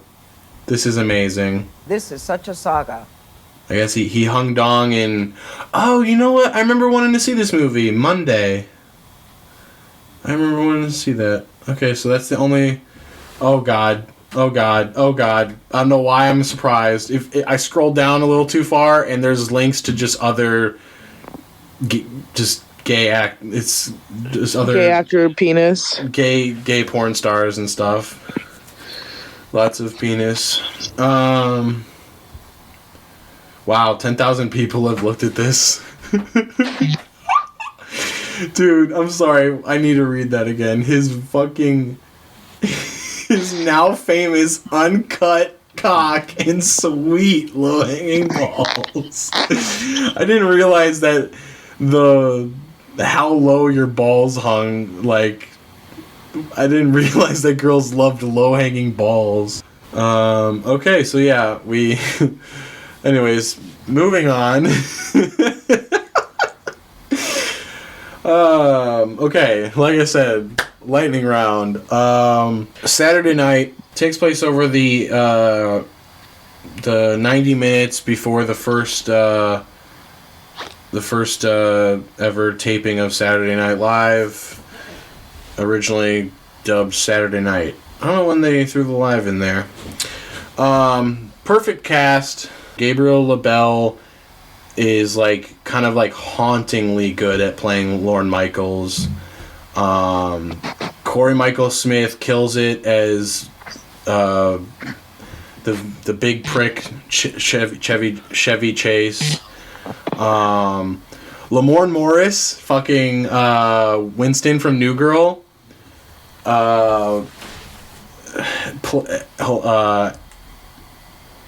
Has maybe one of my favorite scenes in any movie this year. Let's see if I can find a clip. Oh, here we go. Who wants to do the sound check? Garrett, don't you know a song? Huh? Yeah.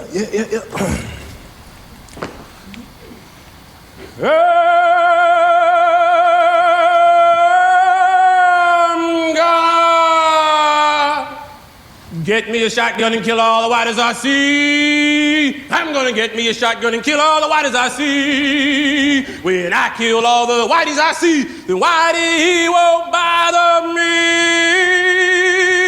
Go get me a shotgun and kill all the whiteys I see. I'm gonna get me a shotgun and kill all the whiteys I see. I'm gonna get me a shotgun and kill all the whiteys I see. Kill all the whiteys I see. Whitey won't bother me. Go! Get me a shotgun and kill all the whiteys I see. Get me a shotgun and kill all the whiteys I see. Get me a shotgun and kill all the whiteys I see. It's kind of crazy how many good performances are here. Like, Paul Rust as Paul Schaefer, very brief but very funny. Matthew Rhys is hilarious as George Carlin. Matthew Rhys also has had a great year. Matt Wood is very convincing as John Belushi. And then Nicholas Braun plays two roles, both Jim Henson and Andy Kaufman. I think his Jim Henson is a lot more, is a much better performance, but I think he just didn't really have much to do with Andy. Saturday night, solid B, but it takes place over 90 minutes. It's just, the movie itself is 90 minutes. Or, well, I guess it's an hour 50, but that's with credits and all that. So it's basically 90 minutes. It's a quick watch, and, oh my god, and Dylan O'Brien kills it as Dan Aykroyd. Very surprisingly. Not surprisingly like Dylan O'Brien can act, but like I just never would have, never in a million years would have thought of Dylan O'Brien to play Dan Aykroyd. Yeah, interesting.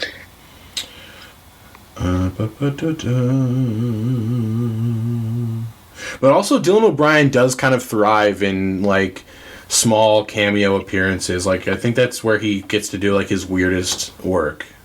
Okay, I guess maybe I mentioned it earlier, so we'll do a real pain real quick.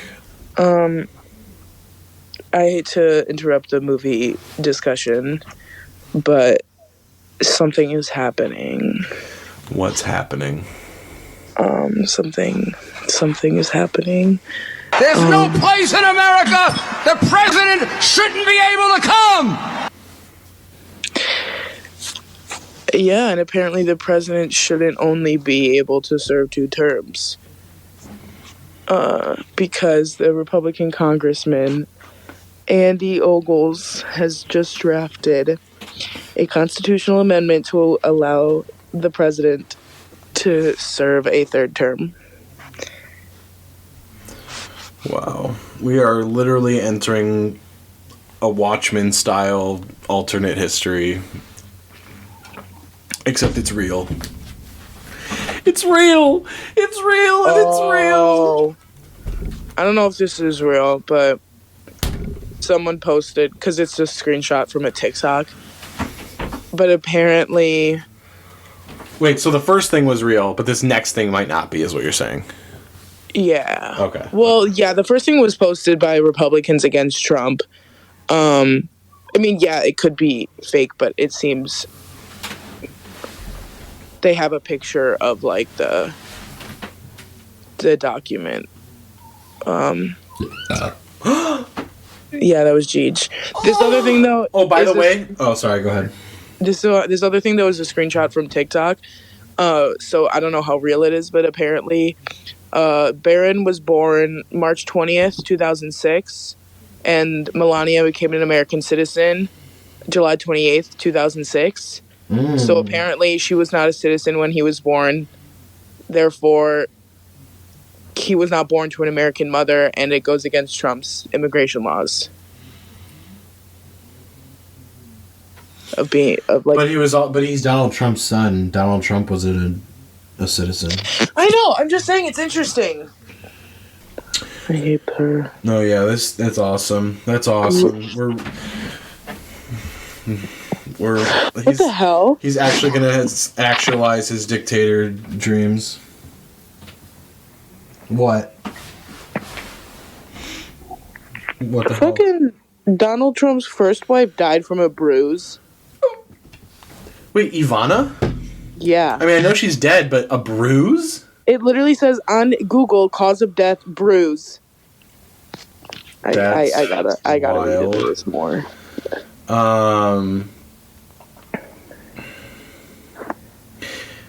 Yeah, I wonder how. I mean, I can't imagine. She fell down the stairs. I can't imagine any one of the Trumps. Oh, she fell. Is this like a "It Ends With Us" kind of thing? I don't think so. She died of blunt impact injuries to the torso after falling downstairs at her home in the Upper East Side. Okay, so Jesse Eisenberg's, I think, directorial debut. It's pretty basic movie. It's all right. Basically, Kieran Culkin and Jesse Eisenberg are doing a like Holocaust tour of Poland because their aunt, who survived the Holocaust, recently died, and Kieran Culkin and Jesse Eisenberg are cousins. Kieran Culkin was very close to her. As everyone knows, Kieran Culkin was nominated for, I think, a Golden Globe for this. I think he might have just been he won a Golden Globe. I think he might have just been nominated for Oscars, which we do have to go over the Oscar noms before the end of this. The politics that the movie tries to wrestle with are pretty surface level and sort of just like vapidly preaches about first world ignorance for like a scene, and then never really talks about anything close to current day genocides again, even though they, the Rwandan genocide plays a small role with one of the characters. It's an alright movie. Like I said, Kieran Culkin does give a great performance, and his character is pretty tragic and relatable. But beyond that, there's just not really... It doesn't go deep enough. It sort of... It gestures at things that could be interpreted as pro-Palestine, but it doesn't go deep enough. There's like some like office level Scott's Tots level cringe in this movie from Kieran Culkin. He has like these like manic outbursts throughout the film where he just totally fucking like changes the vibe and just kills the fucking vibe of the room, and they become like increasingly more hard to watch and just like more uncalled for, his outbursts. Yeah, it's like it's a C+. It's a solid. I give it a C. A Real Pain it has there's a lot of fun moments and funny moments and charming moments. But I feel like the movie's just kind of less than the sum of its parts. Because there's definitely parts that I really enjoyed, and I don't want to give an impression that it was like not enjoyable. It was enjoyable. Okay, and let's do one more for the quote-unquote lightning round. There was a new a reboot of the Hellboy series that came out this year. It is almost like it's basically like fan film level budget, which is really sad to see. This fucking franchise is just so underappreciated and been mishandled, and I actually don't mind. I thought the David Harbour Hellboy was pretty good. Obviously, nothing touches the original two movies, the original two Guillermo del Toro movies. The sound design in this movie is at times like really fucking bad. Hellboy is depicting as Wu-Tanging his blunts, which is really dope.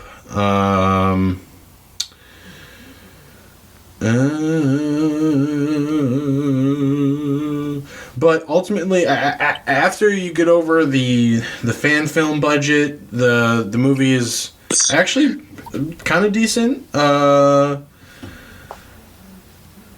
and has some pretty impressive sequences.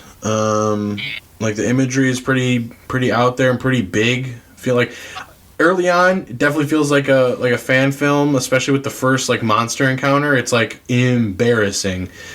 But they allocated more of the budget to like the climax, or the later parts of the film, and I guess I can appreciate what they got out of the budget at certain points, and obviously certain points had to suffer because of that. They throw Will Smith. I mean, I know it's not, the phrase is not Will Smith's phrase, like it's a very commonly used phrase, but it feels like it's referencing Will Smith. One of the side characters tells a like succubus witch type character, "You keep her name out of your wicked mouth, you dirty old whore." And I don't feel like that phrase was around in 1959 when the film takes place. But I enjoyed that moment nonetheless. Hellboy the Crooked Man. I would say another C. It's not as bad as I think the reviews have been, but it's pretty depressing where the state of the franchise is right now, and I'd almost rather see just like a sequel with a better budget and maybe some better actors rather than just getting another fucking reboot. But who knows? We might never get another Hellboy movie again, and that is very sad. But yeah, Hellboy Crooked Man, it's all right. It was fun. I forgot to give this movie a rating. I'm giving it a C. It could have been a lot worse, and it seemed like it was going to be pretty bad, judging by the beginning. But it was actually pretty enjoyable. Still depressing, existentially for Hellboy. But also I found out the movie was made on a $20 million budget, so that's interesting. It's not a lot, but it's not nothing. And I don't know how excusable some of the things in the beginning of the movie, just how cheap the movie looks at parts. It's, I don't know, a little bit wild. I think that's what John Wick was produced with, at least the first one. And lastly, Joseph Marcel, a.k.a. Jeffrey, the butler from Fresh Prince, gave a very fun performance as Reverend Watts, and I didn't want to not include that. And now, our last movie of the week, Joker 2. What the deuce? Folie à deux. I got the sneaking suspicion that we're not giving the people what they want. It's okay, baby. Let's give the people what they want.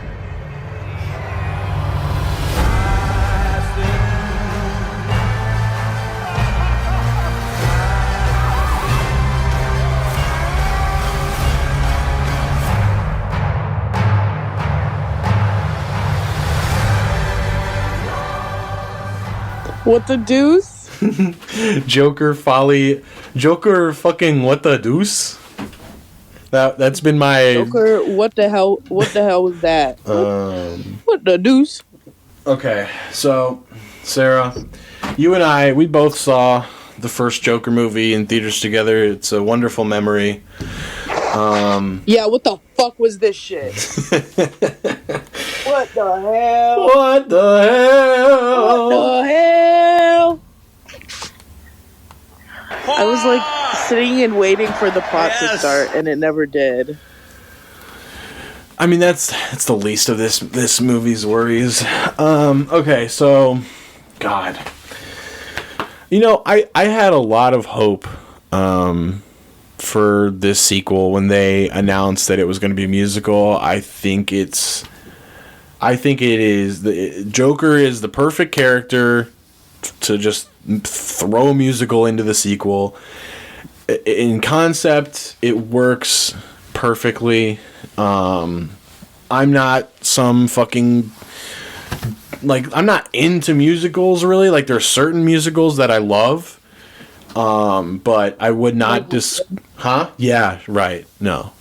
There's certain musicals that I love, but I'm not, like, a big fan overall. But that doesn't mean, like, there's just so many people that were just like, oh, musical? What the fuck? I want Taxi Driver again. It's like, yeah, musicals are not exactly my cup of tea, but like for the right story with the right character, it can be fun. And I think this had potential. Unfortunately, Todd Phillips, and it is kind of funny, and you almost have to commend him because, I mean, dude, the budget for this movie, I think this fucking movie was like $200 million. Crazy. Because it sucks. Yeah, but so so do you remember? Oh yeah, $200 million fucking dollars. Jesus Christ. So when the first Joker came out, you know, there was all this ridiculous liberal buzz, basically saying like this is going to inspire incel violence. So I think Todd Phillips resented. Because, well, first of all, that didn't happen. The movie was actually... It was directly about incel violence. And I think Todd Phillips wrote the first movie, as a critique of all these, like, people that, since The Dark Knight, have just become... You know, why so serious Joker heads, making it their whole personality, philosophy, and religion. I think he wrote that movie as a vehicle to make fun of losers like that. And I think it works great. Obviously, as everyone has said a million times, it's a ripoff of Taxi Driver and a king of comedy, but it also, at one point, Scorsese was on board. And also, I mean, people say that The Dark Knight is like a ripoff of Heat. For a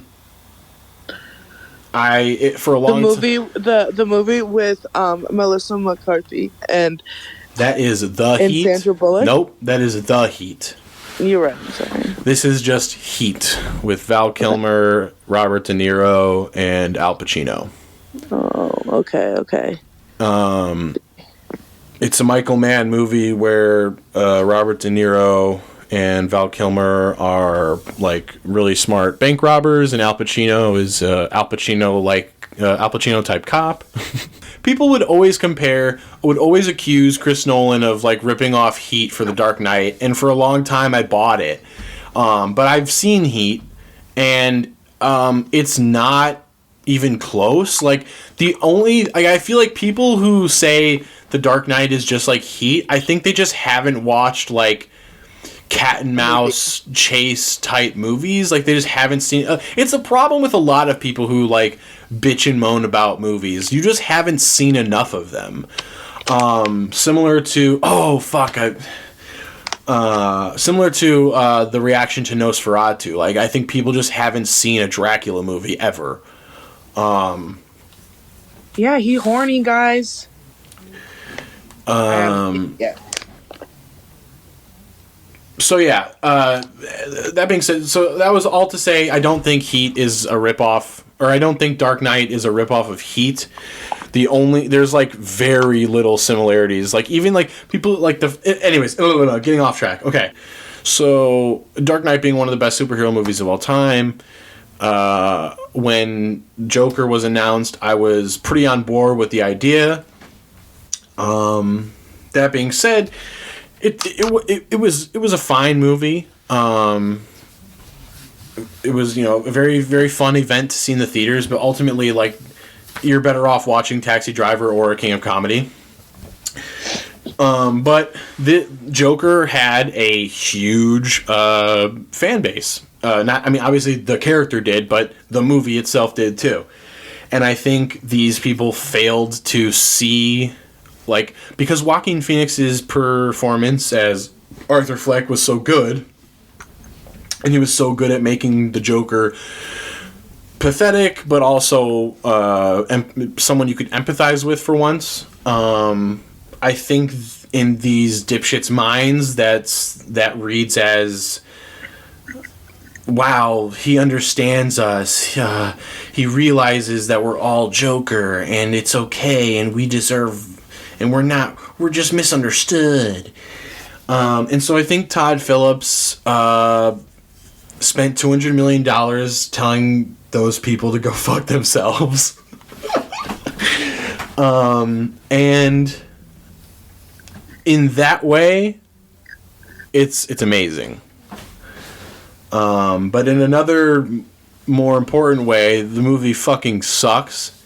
Mm-hmm. It's like, yeah, there's the Asylum love story. Like in the comics and stuff, Joker and Harley have a much different relationship. They're not both patients. Harley is his therapist that Joker drives insane. But that being said, as someone who has experienced whirlwind romances in the psych ward, the idea of a psych ward romance between Joker and Harley was again something that I thought was very cool and could be done well. And I still think that's true. The musical sequences fucking suck. And again, like, you can look at it as like, okay, it purposely sucks, but like, cool, it's a nice middle finger to the people that like the first film, but at the end of the day, it still sucks. Like, it's supposed to suck, but like, it still fucking sucks. So the only cool like musical sequence was like the Sonny and Cher-esque sequence, and I do like how that was like the one like well-written part of the script was like she shoots Joker in that sequence and then betrays him later, and then he gets stabbed. In the sequence where they sang the Carpenter song was actually, now that I think about it, that was a very good musical moment. However, narratively, the scene is fucking bonkers because Arthur is like maybe working up the courage to break up with Harley, and then she lies to him or manipulates him by saying that she's pregnant. And like right before Joker like becomes skeptical about it, Lady Gaga or Harley just starts fucking singing, and that gets Arthur on board and excited to be a dad, and it just cuts to him dancing in his fucking cell, which is also like a really cheap callback to the original. Yeah, I don't know. Joaquin doesn't even give that great of a performance this time around, and I don't know if that's not really his fault. He's just not given a lot to do. They even like I don't know, you remember like in the first movie they force they shoehorn in like a reimagined version of Bruce Wayne's parents dying because of the riots that Joker caused. Yeah. They do the same bullshit surface level like Easter egg type fucking like, ooh, look at here, we have Harvey Dent as the prosecutor. That pissed me off. What part? That, and how it wasn't, I mean, I know it like not, they're not always gonna get the same actor, but like I want the same actor. Oh, you wanted what's his fuck? Aaron Earhart? Something like that. Aaron Eckhart? Yeah, Something like that. You wanted Aaron Eckhart back. Yeah, I did. Okay, I wanted John Nicholson to play Joker. What the fuck? I mean, yeah. They're two different... Okay. I know. But it's just like, that's the Harvey Dent that he is iconic, but there's also Tommy Lee Jones, who is also iconic, but I get you. Aaron Eckhart is iconic. But yeah, I mean, this one he's literally just Harvey Dent in name only. Like, it's just like, hey, there's this guy, we're gonna call him Harvey. We're not gonna develop his character at all. He's just here, and we're just gonna shoehorn in a Two-Face origin that's gonna go nowhere, because he just, at the end of the movie, Joker is busted out of court. Explosion. God damn, it sent Arthur flying. Okay, he's getting up. Oh, fuck.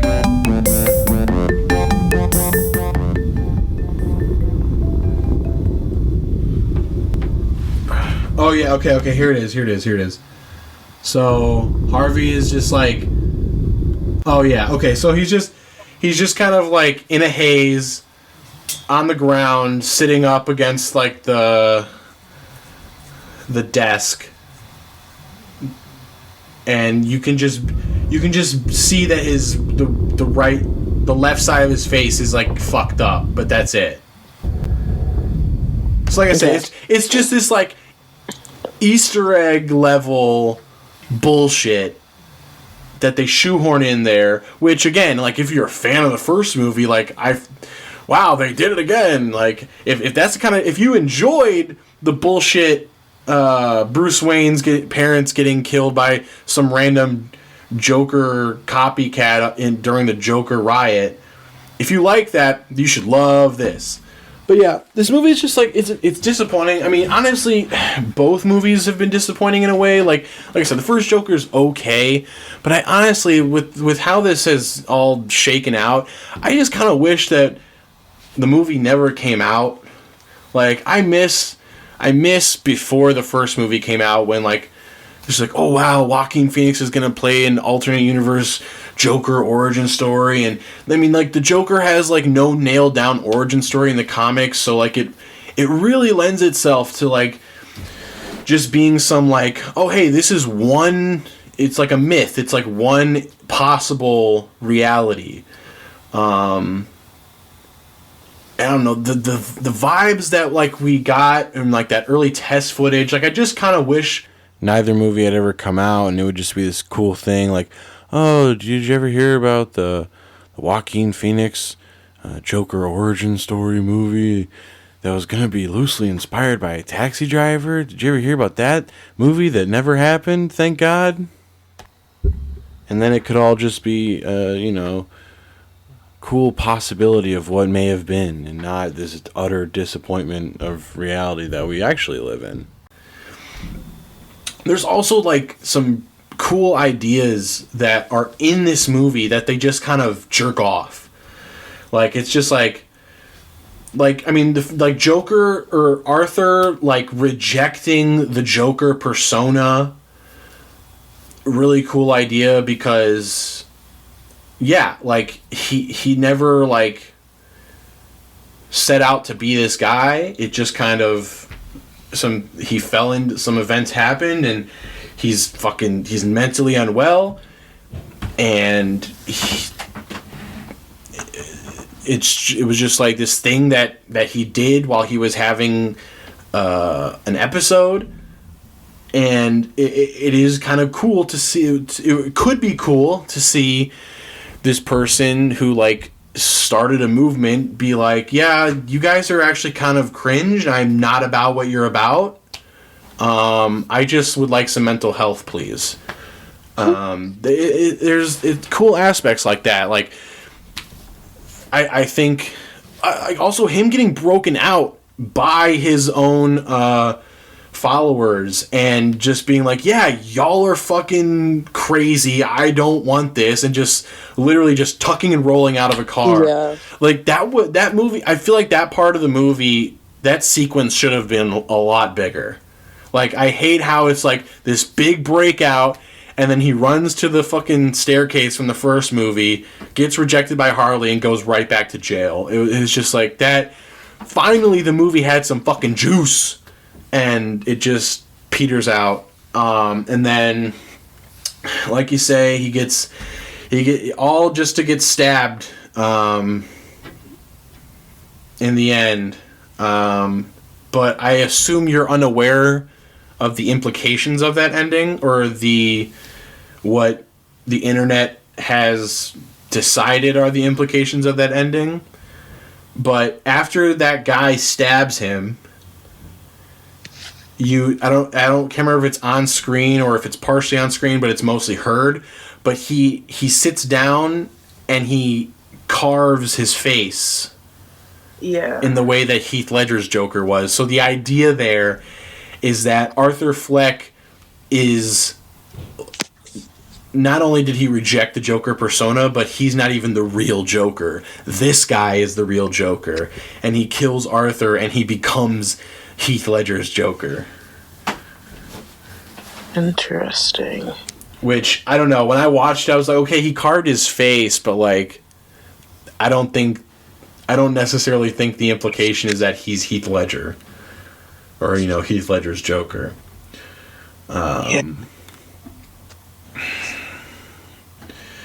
Yeah, I don't know, it's pretty disappointing. You have any other thoughts? I don't think so. I don't know what else to say. You really said a lot. Just a lot of wasted potential. Like, yeah. I do respect the fact that he wasted $200 million of Warner Brothers money. Like, honestly, that fucking rules. But I don't know. I feel like you could have stuck it to the fans of the original movie while also making a good movie. Uh-huh.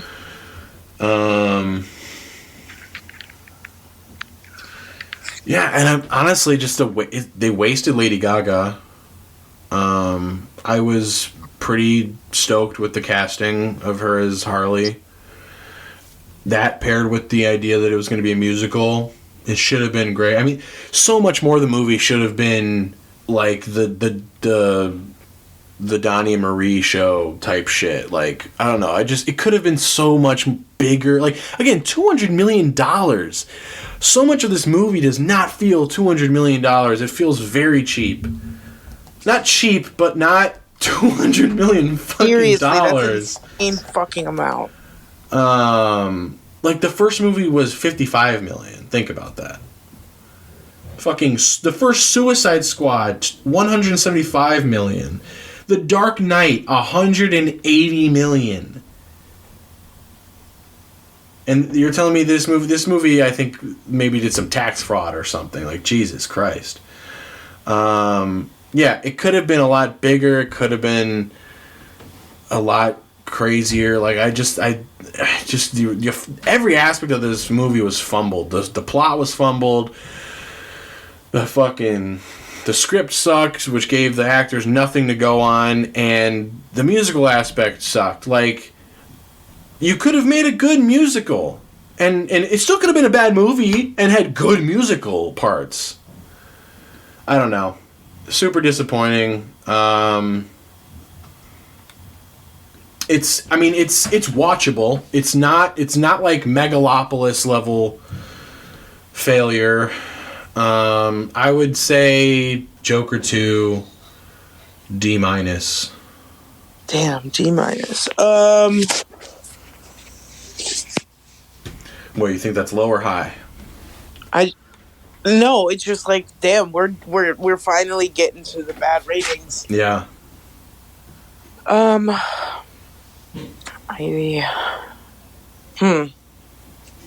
Probably. I'd probably give it a D. All right. I really do think that there was a good movie in here. Even more, and I said the same thing about Megalopolis, but you really don't have to dig as much as you do with Megalopolis. Like, it's very clear that there was an idea here, and then the Todd Phillips just said fuck it. And that's sad. That's more sad because Megalopolis, Francis Ford Coppola earnestly tried to make something special, and he failed spectacularly. But he tried, and you have to commend him for that. Todd Phillips took a $200 million shit. And again, love to see him waste Warner Brothers money, but waste my time? That's a different story. So, with that, Sarah, do your J.O.B. Oh, finally. It only took half a shift. Seriously. Alright. So, subscribe. Subscribe to the Patreon, please, guys. There's whole pics of Zack. You know this. We've got every full frontal nudity on film of Sebastian Stan. Well, yes. So we've got a different man on the Patreon, but it's just the parts where his penis is out. Yeah. Yes. So yeah, subscribe to that shit. And that would be patreon.com/TVP pod. patreon.com/TVP pod. Yeah.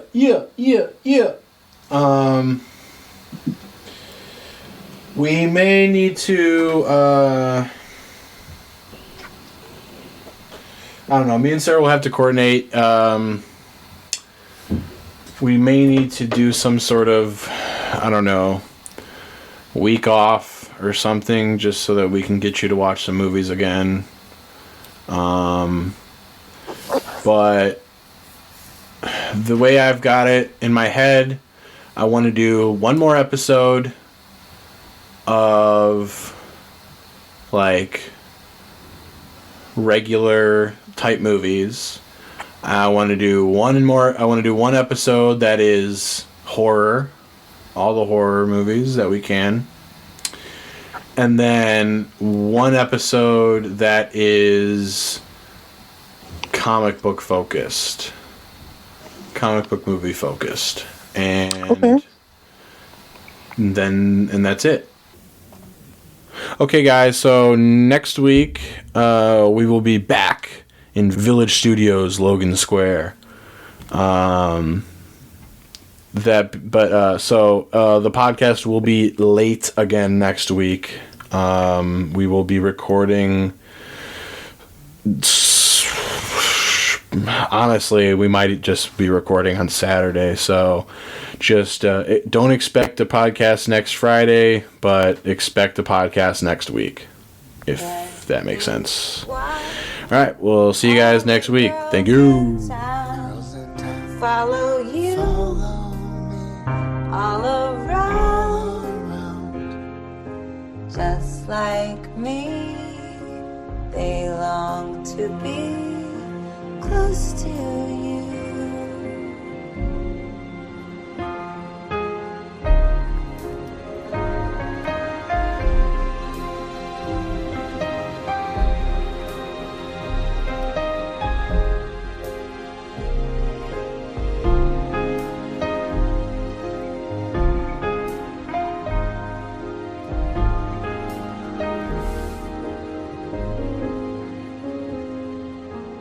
Just like me, they long to be close to you.